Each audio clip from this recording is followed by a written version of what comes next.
Hey guys, it's Tom Box here. Welcome to MST.TV Storytime, and by popular demand, we are doing Ruling Nightmares once again. Now, next time I'm going to be doing something a bit more positive, maybe something a bit more wholesome, just because, you know, this community is not all negative. There's a lot of good things happening around.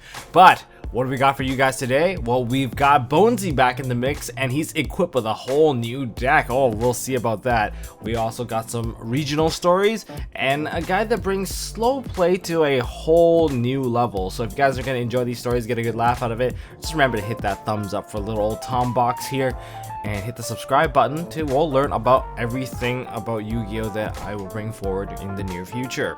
Let's get to it. The best Sky Striker player. This one's a short one. We recently got a new player at our locals.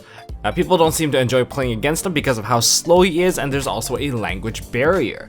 Now, if he plays against any player that calls him out on being slow, he would misplay and his board would basically fall apart. It also doesn't help that he's not very good at the game. Our story takes place when Little Zane had to play against this fellow who we will now know as Ray. Little Zane is not even 10 years old and doesn't exactly know about the policy and penalties. So our game starts off with Lil Zane going first, and he bricks and passes on one bluff back row.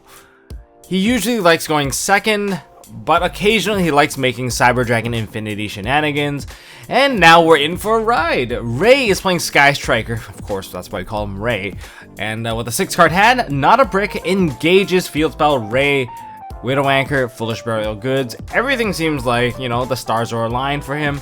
And when he proceeds with his Field Spell and Ray, we're gonna fast forward to the important parts. 40 minutes later.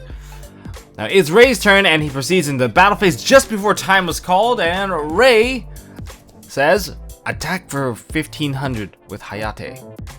And Ray takes a swift victory over Little Zane, and all is well, is what I wish I could say. Did I mention we are still on the same turn? Holy crap, I'm surprised we're not even on the same phase. This is still game 1. This is literally turn 2.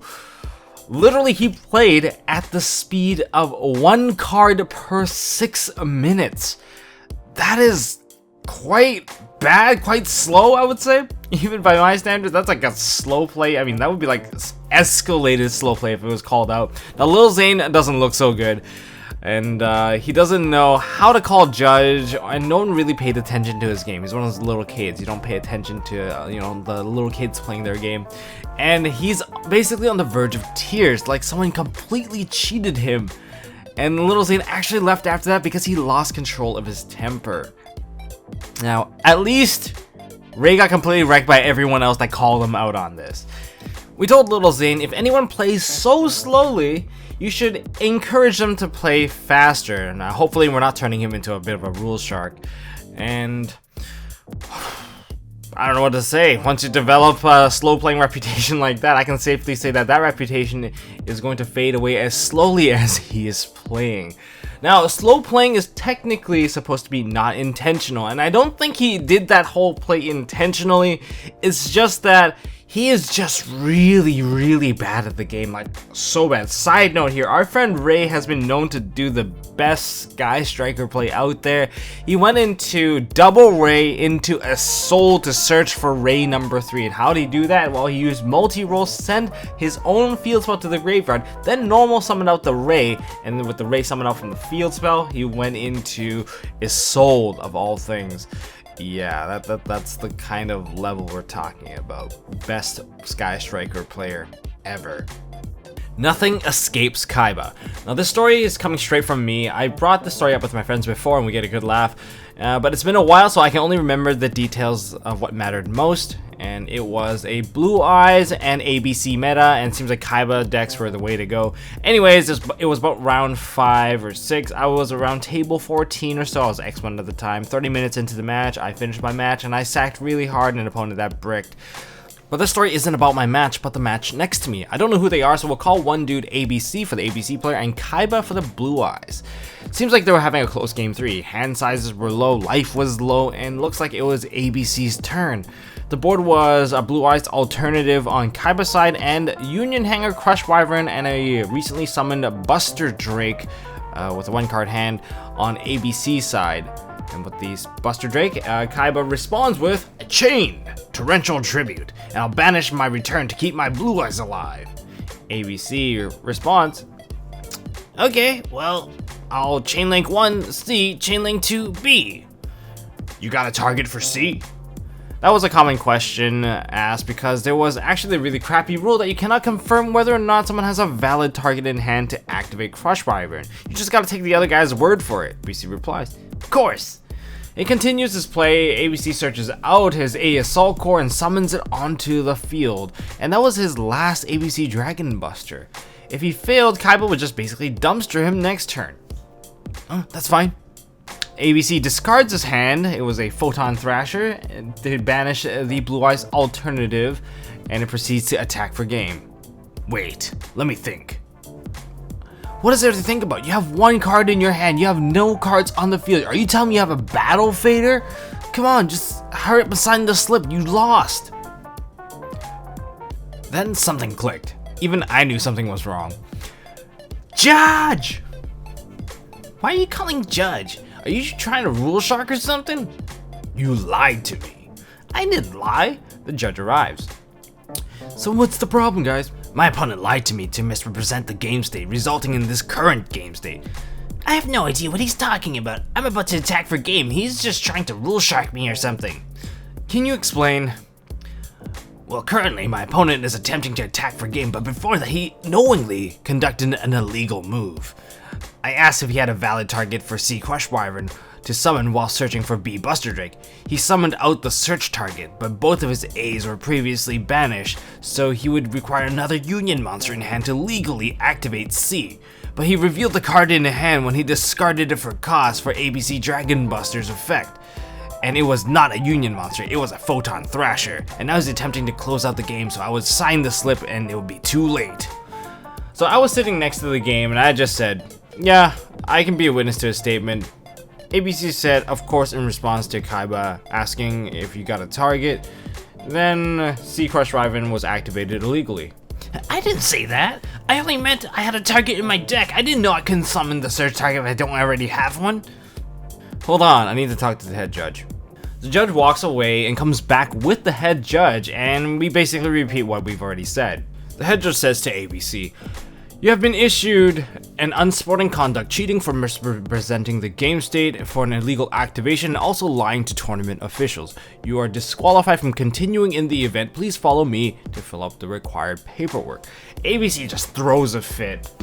But then head judge continues, if you didn't know the card interaction, I would have let you off with a PE minor and repaired the game state. However, I've made the announcement specifically about this ruling in round 3 because it was a frequently asked question.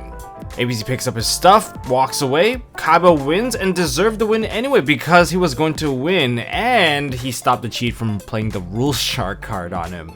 Now nothing escapes this Kaiba's eyes, that's for sure, maintaining the game state completely, knowing what was legal, what was not, and it paid off for him in the long run. Now this kind of reminds me of the Infernity situation where you have a rule that cannot be confirmed, like you don't know if the activation are legal, and you don't even know if the things are legal because things aren't public knowledge, and that's like the biggest problem, where people would set monsters, and when you play that MST or whatever back in the day, and they scoop, you know something fishy was going on. Like, why would they skip on MST? You could just barrier me, right? Or something? Or you'd be forced to use everything just to prevent your opponent from seeing that you've basically cheated.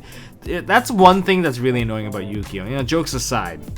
Anyways, let's go on to our, main course of this video. Bonzy plays Salamangreats. It's been a few weeks since we dealt with Bonzy. Well, Bonzy swapped to a different deck now, guys. With the hype of Salamangreats, he jumped ship. Now with new cards come a whole new way to break the game. Nowadays we keep an eye out on our local Bonzy. More or less he's a bit of a free win to anyone paired against him. It's usually a surprise if he ever beats anyone. Well, with Salamangreats in his hand and Baileroach taking a back seat, one newer face came to take the challenge of playing against Bonzy. We'll call him Leon. He knows a decent amount of rules, and he's decided to call out every single illegal play Bonzy makes. Now, our humble friend was playing Fairy Tail Necroface versus Bonzy's version of Salamangreats, and we got to witness some of the best or worst Yu-Gi-Oh ever. I'll just provide you guys with the TLDR and skip some of the boring bits. During Game 1, Bonzy isn't exactly one to learn about any big or basic Salamangreat plays. He's basically maxed out on a bunch of fire support and traps, and he's going first.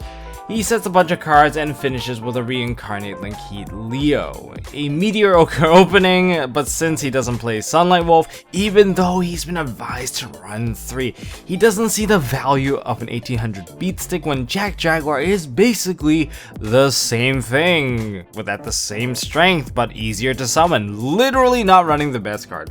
I don't know, my brain hurt just reading that sentence. But anyways, Leon's turn. Gong Show activates. So our Leon opens with a Pot of Desires. And Leon's response? Well, he says any response. And Bonzy says, yes, a Salamangreat Roar. You lose 10 cards and you don't draw. Leon continues. Well, I'll activate Golden Castle. Wait, I'm gonna activate Falco from my hand out to discard it, which lets me reset Roar. I'm beginning to think he has a different version of Salamangreat Falco. Like, hold on. Like, this is probably his version of Falco. Bonzy continues, like, because it's your turn, I can activate my trap, so I can roar your Golden Castle. Leon's just kind of stunned, like, I'm sorry, but that's not how it works. Bonzy's just argues with him.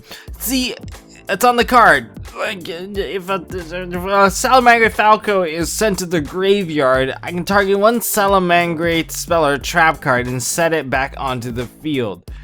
I know other peoples have done this effect on my turn.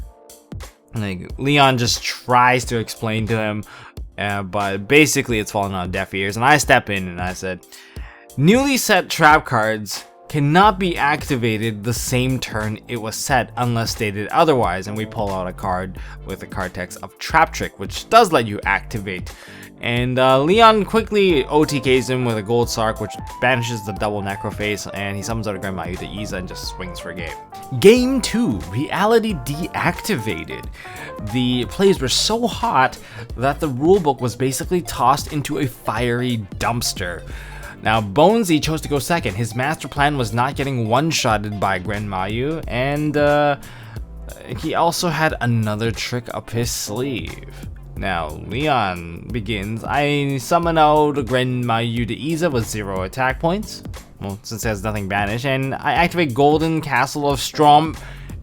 Bonzy interrupts him. I activate Spinny from my hand to boost your Iza's attack. Then, like, what?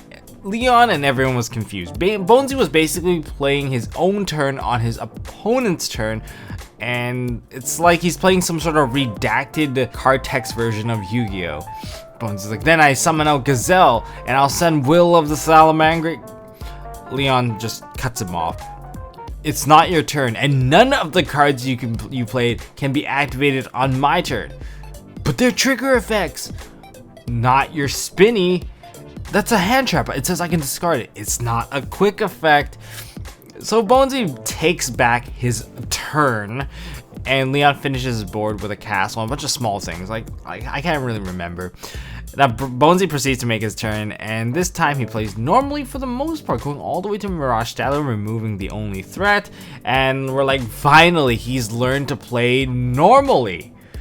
Nope, Bonzy just activates. Oh, I activate Will of the Salamangreat, special summon out Mirage, and now I will target my Heat Leo to special summon 3 more monsters.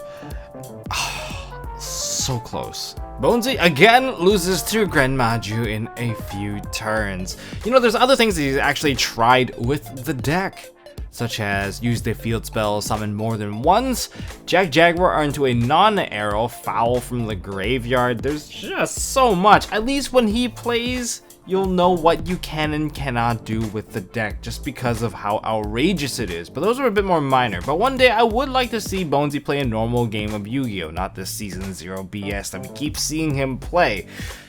At this rate, I might as well play Castle of Dark Illusions, you know? And if he ever attacks it, I'll be like, I'll just remove the flotation ring counter off of my Castle of Dark Illusion. I've got proof it's in the show. But really, I really hope Bonzy gets better, because his games are hurting my brain, and I can't stand it anymore. But next time, I will be doing a bit more positive story time. Ruling nightmares, they are a nightmare for me too, to deal with them. It is very painful to watch it happen. Really want to just get in there and correct it, but hey, sometimes when you're a player, you can't really do it because there's always this conflict of interest that really sucks. But that is all I got for this video, guys. If you guys enjoyed this video, hit me up with a thumbs up. If you guys want to see more stuff from MST.TV, I think we've got some FAQ coming up, so hopefully there's gonna be some ruling stuff coming up as well. Well, hit that subscribe button, hit the notification bell, and that's all I got for this one. So if you guys don't mind, I am signing out. So see you guys in the next one.